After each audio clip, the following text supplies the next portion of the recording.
Allons-y avec notre dernière section du chapitre 1. On parle ici de la formule de Bayes. On parle d'une formule particulière qui est quand même complexe et qui va nous demander plus de travail mathématique pour pouvoir la construire. Et cette formule-là, elle va nous permettre d'aller calculer certaines probabilités conditionnelles.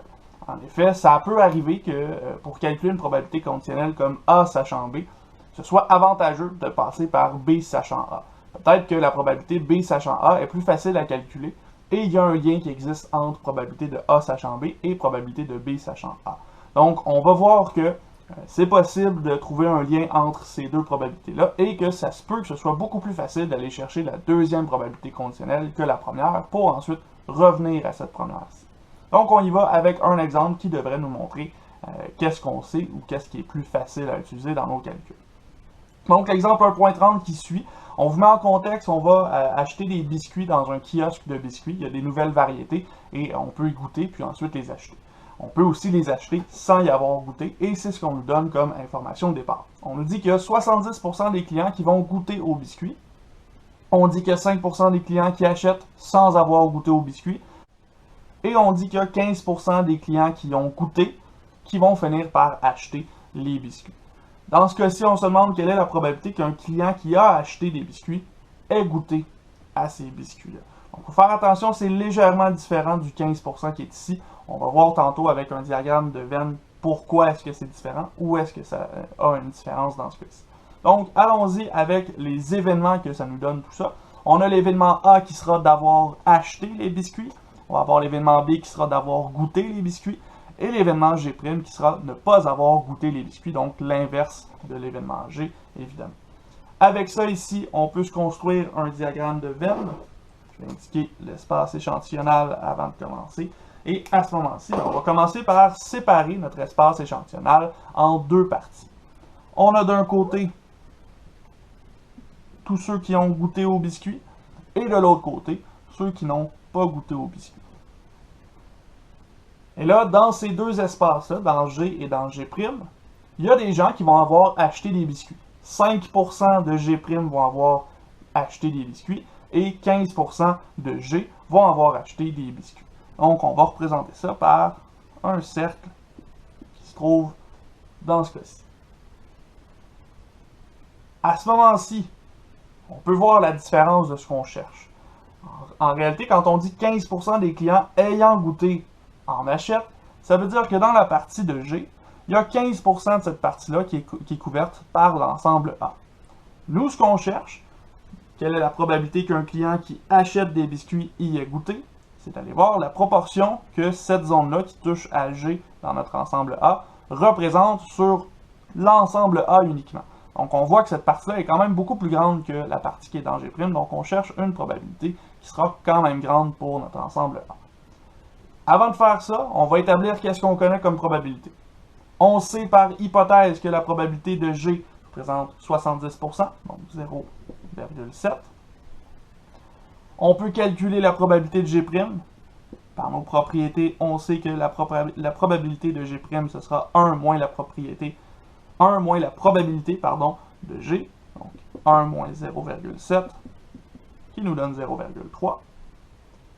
Ensuite, la probabilité de A sachant G, donc probabilité que quelqu'un ait acheté sachant qu'il y a goûté, on va avoir le 15% qu'on avait ici. Et finalement, la probabilité que quelqu'un ait acheté les biscuits sachant qu'il n'y a pas goûté, c'est le 5% qu'on nous a donné au départ. Ceci étant dit, qu'est-ce qu'on cherche à ce moment-là? Ben, on cherche la probabilité des gens qui vont avoir goûté sachant qu'ils ont acheté. C'est ça ici qu'on se donne dans notre énoncé, quelle est la probabilité qu'un client qui achète, donc quelqu'un qui a acheté, y ait goûté, donc qui goûte ici dans notre probabilité. C'est ça ici qu'on va chercher, et dans ce cas-ci, c'est pas nécessairement facile à trouver.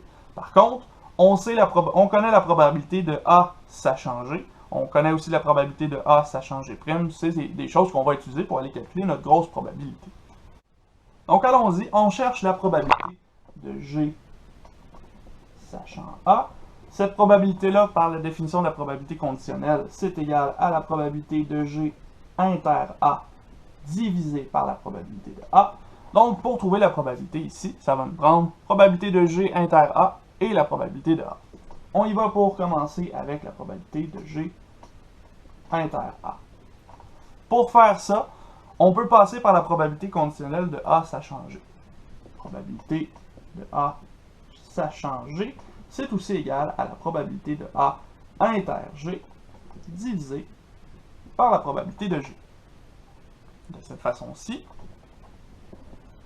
probabilité de G inter A, c'est la même chose que la probabilité de A inter G, ce sera égal à probabilité de G multiplié par la probabilité de A sachant G. Parce que si probabilité de G on l'a, 0,7, probabilité de A sachant G, 0,15, on calcule ça, et on obtient 0,105. Donc, on a la probabilité de G inter A qui est égale à 0,105. Là, je sais que je vais manquer de place, donc je vais réécrire un petit peu les informations ici. On va réécrire premièrement que P de G inverse, c'est 0,3, et à ce moment-ci, je peux indiquer que P de G inter A, c'est égal à 0,105. On garde ça en mémoire, on va l'avoir besoin un petit peu plus tard. Maintenant, il nous reste à trouver P de A pour pouvoir faire ce calcul-là, et cette partie-là, elle va être un petit peu plus difficile. Un petit peu plus difficile parce qu'il va falloir passer par les propriétés des ensembles pour trouver qu'est-ce qu'on doit calculer comme propriété pour l'ensemble A, pour la probabilité de A. Donc, on peut y aller pour trouver la probabilité de A. Avant ça, il va falloir réécrire l'ensemble A d'une autre façon avec les autres ensembles qui nous intéressent. Dans ce cas-ci, on a une propriété intéressante des ensembles qui nous indique que A, c'est la même chose que A inter S. Si on fait l'intersection entre un ensemble et l'espace échantillonnal, ça nous redonne toujours cet ensemble-ci. Pourquoi on veut faire ça, par contre? Parce que l'espace échantillonnal, c'est aussi égal à quelque chose d'autre. En réalité, A inter S, c'est la même chose que A inter G ou non G. Donc, G ou son événement contraire, ça constitue l'espace échantillonnal au complet. Donc, ici, on a G ou non G. À ce moment-ci, on peut distribuer notre intersection à l'intérieur de la parenthèse. On va obtenir A inter G ou A inter G'. Donc, on a la partie A et G qui est ici, ce côté-ci de notre ligne dans le milieu. Et on a la partie A et non G qui est l'autre côté de notre ligne dans le milieu. Ça ici, ces deux parties ensemble, ça constitue effectivement l'ensemble A au complet, donc on est dans la bonne voie. On peut aller chercher notre probabilité. Maintenant, cette probabilité-là, justement, probabilité de A, ce sera égal à la probabilité de A inter G ou A inter non G. Et la probabilité de l'union, c'est la même chose que probabilité de A inter G plus la probabilité de A inter G'. Et là, on devrait enlever l'intersection entre A et G et A et non G. Mais on se rend compte dans notre schéma qu'il n'y a aucune intersection entre ces deux parties-là, étant donné qu'on a scindé vraiment en deux parties équivalentes de chaque côté. Ben, nécessairement, il n'y a pas d'intersection entre A et G et entre A et non G. Il n'y a rien qui concorde aux deux en même temps, étant donné qu'on a G et non G. Ça veut dire qu'on n'a pas d'intersection, donc on peut passer directement ici à ce résultat-là, parce que les deux événements sont incompatibles. Donc, on peut directement utiliser cette formule-ci. Donc, à ce moment-là, ça veut dire que j'ai besoin de la probabilité de A et G, je l'ai déjà, et j'ai besoin de la probabilité de A et non G. La probabilité de A et non G, on va la trouver avec la probabilité de A sachant non G plutôt. Probabilité de A sachant non G, par définition, c'est la probabilité de A et non G divisé par la probabilité de non G. Donc, probabilité de A et non G, c'est égal à la probabilité de non G multiplié par la probabilité de A sachant non G. Ça tombe bien, probabilité de non G, on connaît ça, 0,3, et probabilité de A sachant non G, on connaît aussi 0,05. On fait ce calcul-ci, et on obtient 0,015. Donc, probabilité de A inter non G est égal à 0,015. Donc maintenant qu'on a trouvé ça, on est capable de donner la probabilité de A. On a P de probabilité de A et G qu'on avait trouvé tout à l'heure, 0,105. Plus la probabilité de A et non G qu'on vient de trouver, 0,015. Et ça, si vous additionnez tout ça, ça vous donne 0,12. Donc la probabilité de A est égale à 0,12. Il y a 12% de chance que quelqu'un achète un biscuit. Maintenant, on veut savoir, si quelqu'un a acheté un biscuit, quelle est la probabilité qu'il ait goûté? Donc, on va voir la probabilité de G sachant A à partir de ça. On a déjà pas mal d'informations, on est capable d'aller trouver ça. On avait dit au départ que la probabilité de G sachant A, c'était égal à la probabilité de G inter A sur la probabilité de A. On a trouvé toutes ces informations-là. Probabilité de G et A, c'est 0,105. Probabilité de A, c'est 0,12. Donc ici, ça nous donne 0,875 qui est environ, pas environ, qui est égal à 87,5% dans ce cas-ci. Donc, à la question, quelle est la probabilité que quelqu'un qui a acheté des biscuits y ait goûté, on a une probabilité de 87,5%.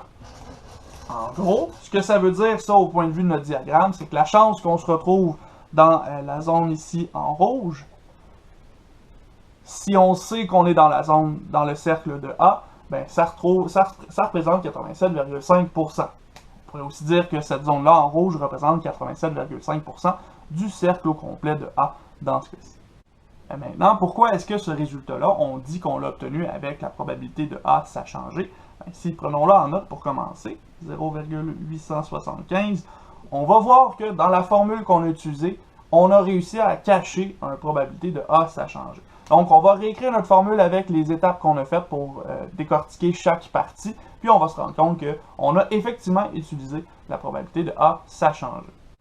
Donc, premièrement, la première chose qu'on avait faite, c'est d'aller trouver G inter A. On avait trouvé ça avec la probabilité de A sachant G multiplié par la probabilité de G. On n'oublie pas qu'on divisait par A. Et à ce moment-ci, ben, il nous restait la probabilité de A qu'on est allé trouver. Probabilité de A sachant G multiplié par la probabilité de G.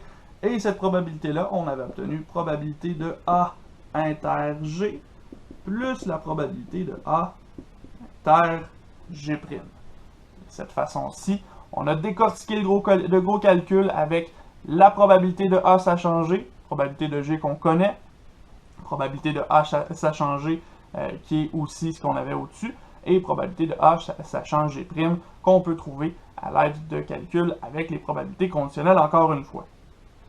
On a donc trouvé notre probabilité conditionnelle initiale en décortiquant à l'intérieur de ce calcul-là qu'est-ce que ça nous donnait. Par contre, la raison pour laquelle on a pu faire ça, c'est le fait que quand on a découpé notre espace échantillonnal en G et en G', on a fait ici une partition de l'ensemble S. On est allé couper exactement tout l'espace au complet en deux parties, G et non G. De cette façon-ci, on était certain qu'on pouvait aller chercher avec ces propriétés-là le calcul qu'on a utilisé. Donc, c'est la partition de notre espace échantillonnal qui nous a donné le résultat qui est ici. Ça ici, c'est une des premières étapes pour pouvoir comprendre la formule de Bayes. Donc, on va se définir c'est quoi une partition, puis on verra qu'est-ce qu'on peut faire avec ça.